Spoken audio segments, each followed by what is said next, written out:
वेडिंगच्या सीझनमध्ये मराठमोळं वेडिंग कार्डची एक छानशी डिझाईन घेऊन मी परत एकदा कॅनव्हामध्ये तुमच्यासमोर उपस्थित आहे. आदिश्री ग्राफिक्समध्ये तुमचं स्वागत आहे. तर ही बघा साईज आहे, मी A4 साईज घेतलेली आहे. तुम्ही कुठलीही साईज घेऊ शकता, लहान किंवा मोठी, परंतु मी ही साईज सिलेक्ट केलेली आहे माझ्या कार्डसाठी. तर सगळ्यात पहिले बॅकग्राऊंडसाठी एलिमेंट्समध्ये मी लिहिणार आहे डार्क रेड ग्रेडियंट बॅकग्राऊंड. मला डार्क बॅकग्राऊंड पाहिजे. तर ग्राफिक्समध्ये मी नेमकं कुठलं बॅकग्राऊंड घेतलं आहे बघा, हा बॅकग्राऊंड घेतलेला आहे. त्याला आपण स्ट्रेच करून संपूर्ण पेजवर अप्लाय करूया. त्यानंतर हे बघा त्याची अशी काही डिझाईन आहे.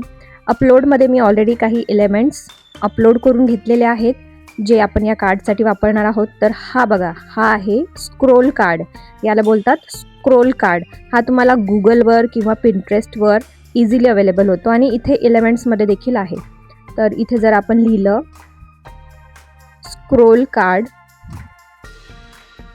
तर नेमकं तुम्हाला बघायला मिळेल बघा ग्राफिक्समध्ये. हे अशा प्रकारचे कार्ड्स असतात, हे आधी वापरले जायचे पत्रिकेसाठी.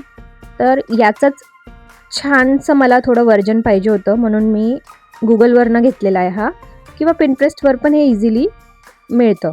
याचं बॅकग्राऊंड आपण रिमूव्ह करणार आहोत आणि याला आपल्याला सेट करायचं बघा. इथे आता ही जे एक्स्ट्रा मार्जिन आहे याला मी क्रॉप करून घेते आणि याला असं मधोमध आपल्याला सेट करायचं आहे.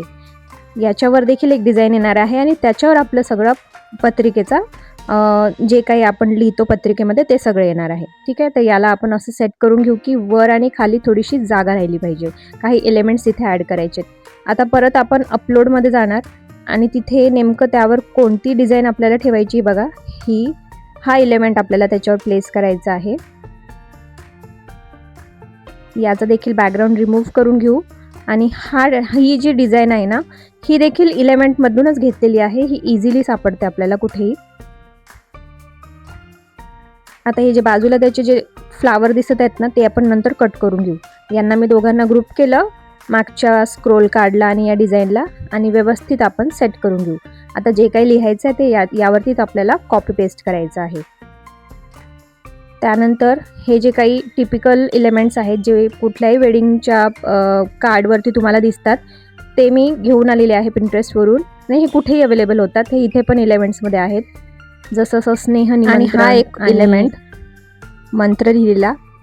तर हे जे सस्नेह निमंत्रण आहे, बॅकग्राऊंड रिमूव्ह केल्यावर तुम्ही बघू शकता की ते जे लिहिलेलं व्हाईट कलरचं होतं ना, म्हणजे त्याला बॅकग्राऊंड जे होतं ते रिमूव्ह झाल्यामुळे ते दिसत नाही आहे. तर आपण काय केलं, आता एक मी रेक्टँगल घेतला आहे, शॉर्टकट पद्धतीने घेतला. तुम्ही एलिमेंट्समध्ये शेपमधून देखील घेऊ शकता.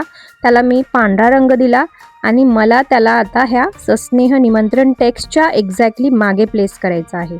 मी केलं पोझिशन बॅकवर्ड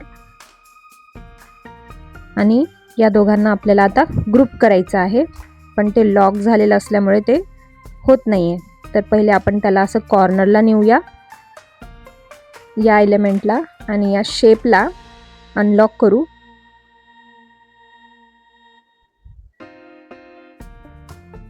आणि लेयर्समध्ये जाऊन त्याला सिलेक्ट करून मागे नेऊया, कारण की आपण हे जे स्क्रोल कार्ड वगैरे जे एलिमेंट आहे ना, त्यांना लॉक नव्हतं केलं तर ते हलत होते. त्यांना लॉक करून घ्यायचं आधीच. आता याला व्यवस्थित मी सेट करते बघा, तुम्हाला जवळून दाखवते. त्या शेपला मी असं लपवते की तो दिसायला नको, फक्त सस्नेह निमंत्रणच्या मागे जायला पाहिजे. ठीक आहे, आता दोघांना ग्रुप केलं आणि हा आता व्यवस्थित झालेला आहे. त्यानंतर हा जो आपला दुसरा एलिमेंट आहे त्याला देखील आपण राईट साईड कॉर्नरला नेणार आहोत. एकदम कॉर्नरला न्यायचं नाही आपल्याला, त्याला व्यवस्थित बॅकग्राऊंड रिमूव्ह करून घेऊ आणि प्रॉपर साईज अलाइन करून घेऊ. आता अशा वेळेला ना, जेव्हा आपल्याला एक एक एलिमेंट सिलेक्ट करावा लागतो आणि तो लेयर्समध्ये जाऊन देखील आपण सिलेक्ट करून त्याची पोझिशन चेंज करू शकतो जेव्हा वरच्या सगळ्या लेयर लॉक असतात तेव्हा. ठीक आहे, आता आपल्याला फक्त हे जे आपण कॉपी करून घेतलेलं आहे सगळं टेक्स्ट, ते इथे आपल्याला पेस्ट करायचं आहे. जसं इथे मी वरती मिडलमध्ये लिहिणार आहे श्री गणेशाय नमः.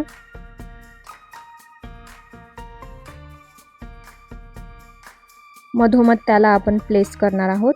जे श्री नंतर डॉट आलेला आहे ना, ते चुकीने आलेलं आहे, ॲक्च्युली ते डॉट नको आहे तिथे.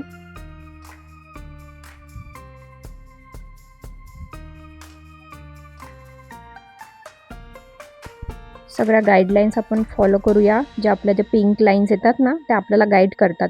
त्यामुळे प्लेसमेंट त्या पद्धतीने केली की व्यवस्थित होते. आता नेक्स्ट एलिमेंट आहे आपला गणपती बाप्पांचा फोटो. 2 फोटो घेतलेत मी. 2 पैकी जे बेस्ट वाटेल ना, तो आपण ठेवूया.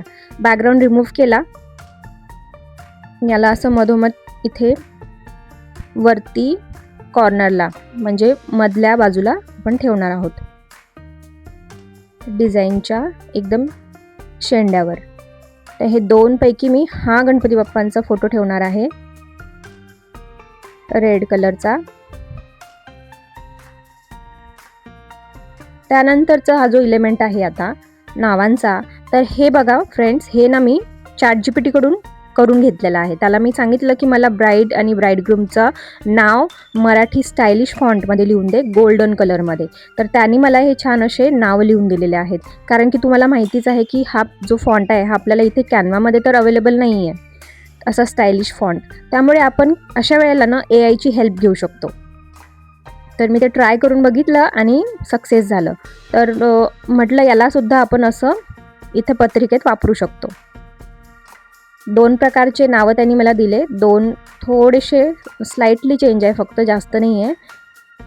एक डार्क रंगामध्ये आहे आणि एक थोडा लाईट शेडमध्ये आहे, गोल्डन. तर हा मी आधीचा ठेवला कारण तो आपल्या व्हाईट बॅकग्राऊंडला थोडा उठून दिसतोय. आणि बाकी सगळे टेक्स्ट जे आहेत ते सगळे मी आता पेस्ट करून घेतले तिथे. मधला हा जो शुभविवाह सोहळा हा देखील एक सेपरेट PNG घेतलेला आहे. तर या PNGचा रंग आपण आपल्या मनाप्रमाणे म्हणजे या कार्डच्या त्याला जे उठून दिसेल त्याप्रमाणे आपण चेंज करून बघूया. थोडा डार्क रंगामध्ये आपल्याला पाहिजे. एक्स्ट्रा मार्जिन थोडी क्रॉप करून घेऊ.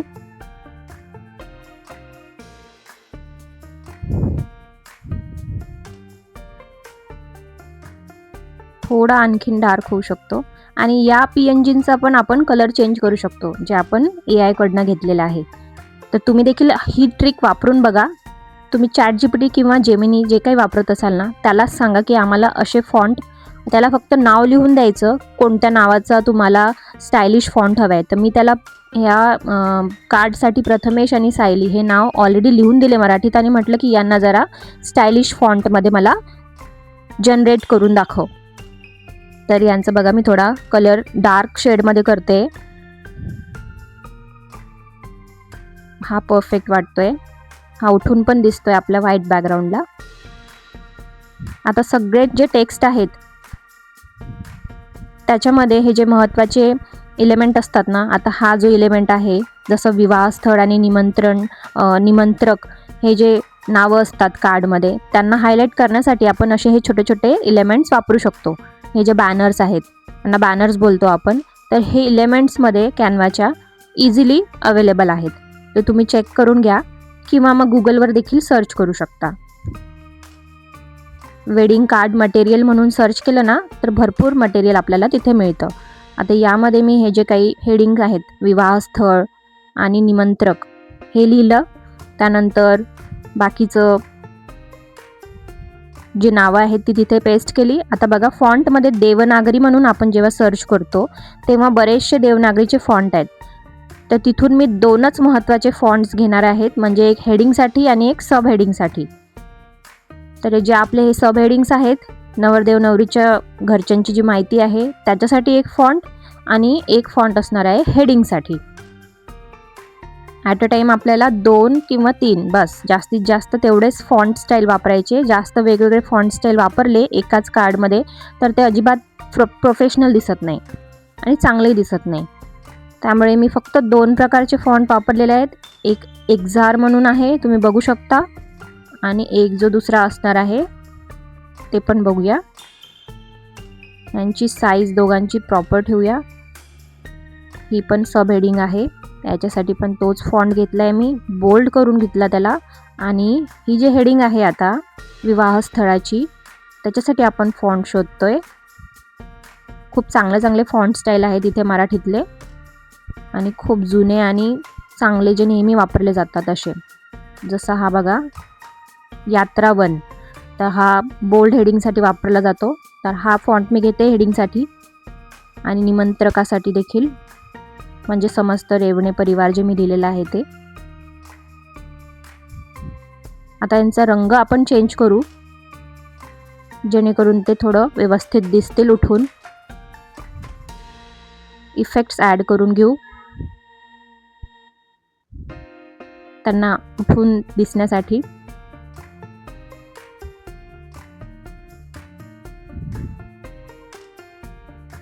बघू शकता इथे बघा, त्याला देखील मी कलर चेंज करणार आहे आणि त्याला इफेक्ट देणार आहे ड्रॉपचं.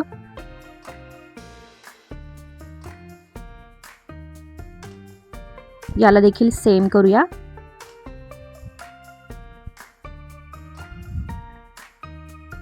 आता काही इलेमेंट ॲड करायचे राहिलेत फक्त.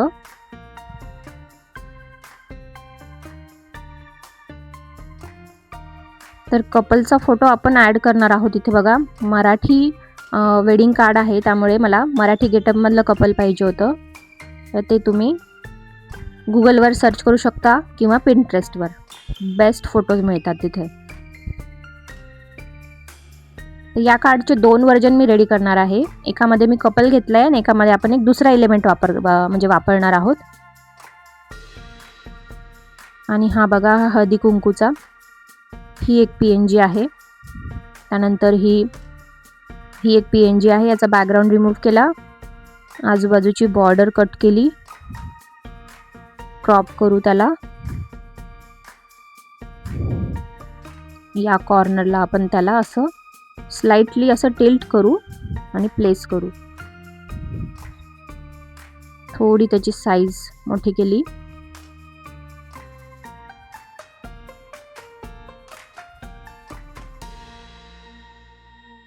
याचा फॉन्ट राहिलाय चेंज करायचा, त्याला देखील मी यात्रा वन फॉन्ट दिलाय. आता मी म्हटलं होतं की बघा हे आजूबाजूचे जे फुलं दिसत आहेत ना, ते आपण क्रॉप करून घेऊया. तर त्याला असं थोडं क्रॉप करून घेतलं आणि जे त्या मागच्या पत्रिकेचं जी थोडीशी एक डेकोरेटिव्ह डिझाईन आहे ना, ती दिसावी म्हणून थोडंसं त्याला मी मोठं करून घेतलंय स्क्रोल कार्डला.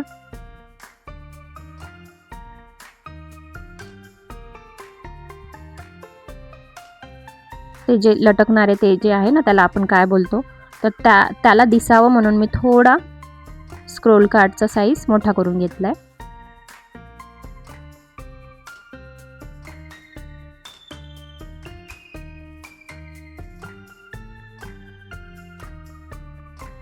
हळदी कुंकूचं PNG राहिलंय आपलं, त्याला इथे मी प्लेस करणार आहे. याला डुप्लिकेट केलं आणि फ्लिप करून घेऊ हॉरिझॉन्टलमध्ये. आजूबाजूला त्याला आपण असं प्लेस करून घेऊ. खूप जास्त PNG किंवा एलिमेंट्स पण वापरायचे नाही आहेत आपल्याला, मोजकेच, परंतु जे नेहमी यूज केले जातात आणि ज्यांच्यामुळे कार्डला आपण कार्ड बोलू शकतो, वेडिंगचं थोडं फील यायला पाहिजे. तर हे असे एलिमेंट्स मी वापरले आहेत.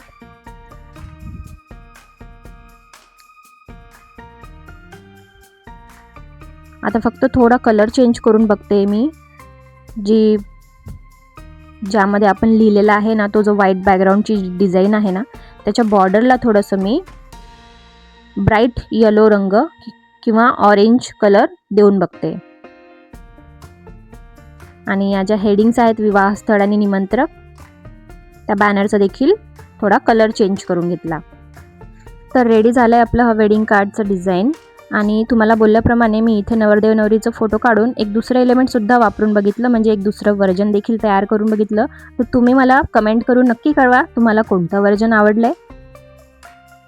हा बघा इथे मी मोराचा फोटो ॲड करून बघितलं आहे. कसा वाटला आजचा व्हिडिओ नक्की कमेंट करा.